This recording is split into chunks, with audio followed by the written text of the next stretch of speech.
I stood in front of the refrigerator with my weekly grocery list still in my hand. Before I even looked inside, I was already convinced we had run out of food. When I opened the refrigerator, I paused for a moment. It wasn't full, but it certainly wasn't as empty as I had imagined. I checked the pantry shelf one section at a time.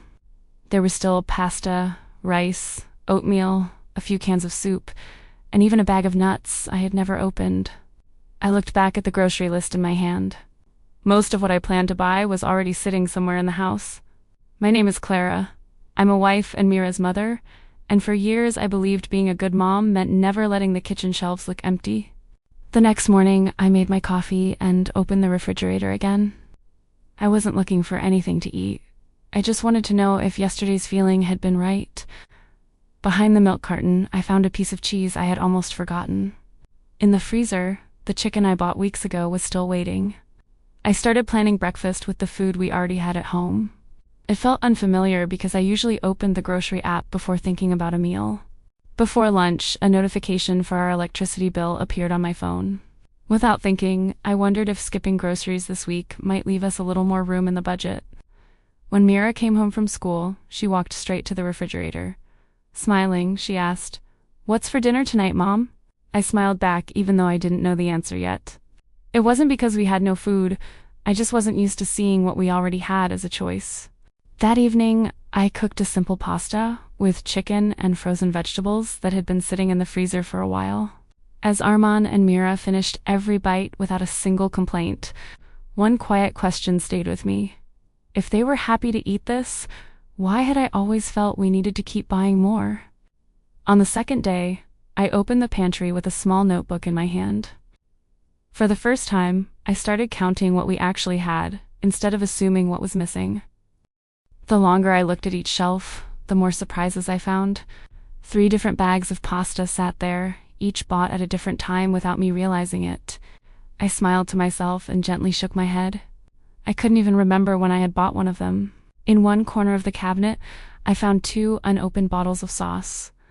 I suddenly realized how often I bought things simply because I forgot they were already there. I tried telling myself it was only a coincidence.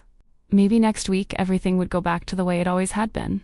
But the more I checked the kitchen, the harder it became to ignore what I was seeing. We weren't short on food, I simply hadn't been paying close attention to what was already there. I closed the pantry door slowly. An uneasy feeling stayed with me, as though I had just uncovered a habit that had been quietly hiding inside my routine. On the 3rd day, I sat down to plan our meals for the next 3 days. Instead of thinking about what we wanted, I only looked at the ingredients already waiting in the kitchen. At first, it felt limiting. I was used to asking, "What do I want to cook?"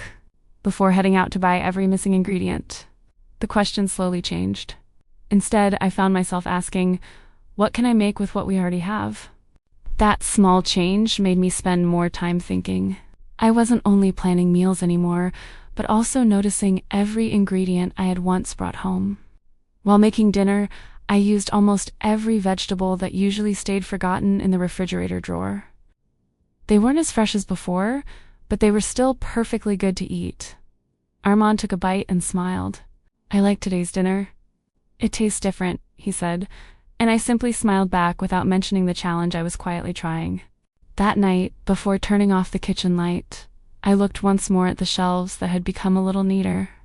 For the first time, the kitchen didn't feel like it was lacking. I was simply learning to see it differently. The 4th day began like any other morning. Armand left for work, Mira headed to school, and the house became quiet again. From the outside, everything still looked completely normal. Yet each time I opened the refrigerator, I felt a quiet urge to go grocery shopping. I wasn't hungry, and we weren't running out of food. Still, part of me felt uneasy whenever the shelves didn't look full. That afternoon, an email from my usual supermarket appeared. It advertised discounts on fruit, meat, and several things I bought often. My finger almost pressed the order button. It felt like a habit moving on its own before I had time to think about it. I closed the email and walked into the kitchen instead. There were still enough ingredients for several more days. That was the moment something unsettled me. Maybe I hadn't been shopping because we needed food. Maybe I had been shopping because it made me feel safe.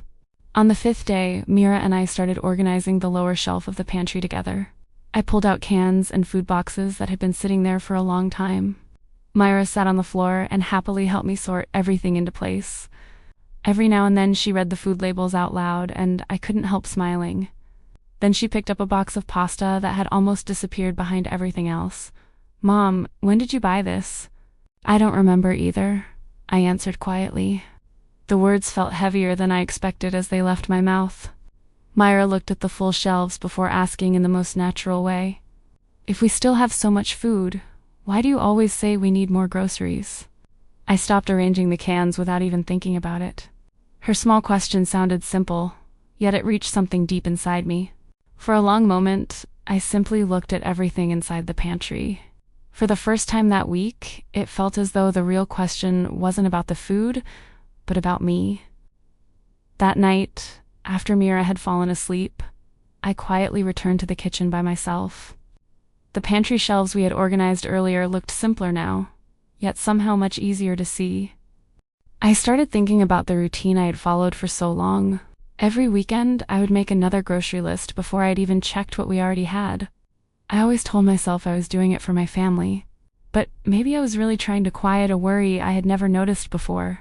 Seeing a full refrigerator always made me feel like I was being a responsible mother. It was as if those filled shelves quietly proved I was doing my job well. It was only that night that I finally understood something. I hadn't been looking for more food, I'd been looking for a sense of calm, but that feeling of calm never lasted very long. A few days later, I caught myself wanting to buy something again, even though we didn't really need anything. Little by little, I realized something that quietly changed the way I saw it. That feeling of not enough could still appear, even when our home already had more than enough.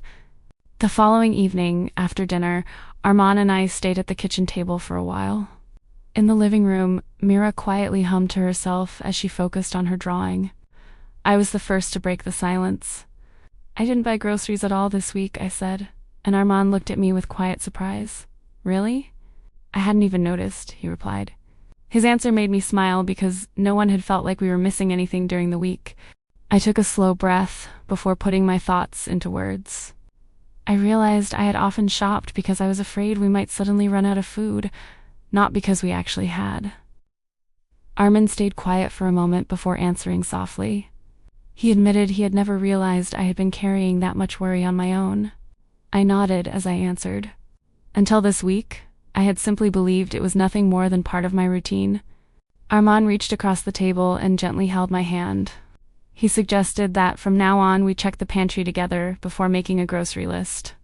And I smiled because the small weight no longer felt like mine alone. The following weekend arrived. Mornings like this were usually spent walking through the supermarket together. Instead, Armand placed a notebook on the kitchen table. "Can we check the pantry first?" he asked, and I smiled before nodding. Instead of writing a long shopping list, we only noted the things that were truly running low.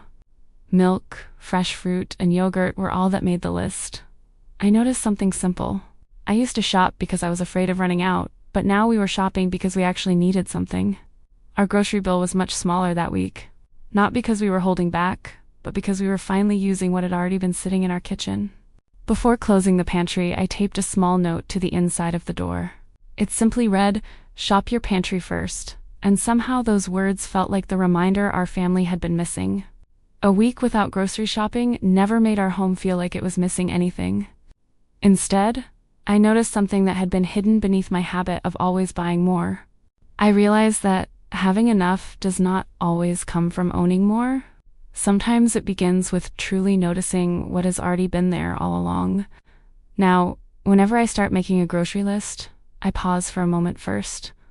I open the pantry before anything else, not only to spend less, but because I want to appreciate everything we have worked to bring into our home. If this little story from our home feels familiar to you, I'd be happy if you joined Clara's Family Journal by subscribing. There are still many simple stories about family, money, and everyday life that I'd love to share here. Now, I'd love to ask you something. What ingredient has been sitting in your kitchen for a long time and quietly slipped your mind?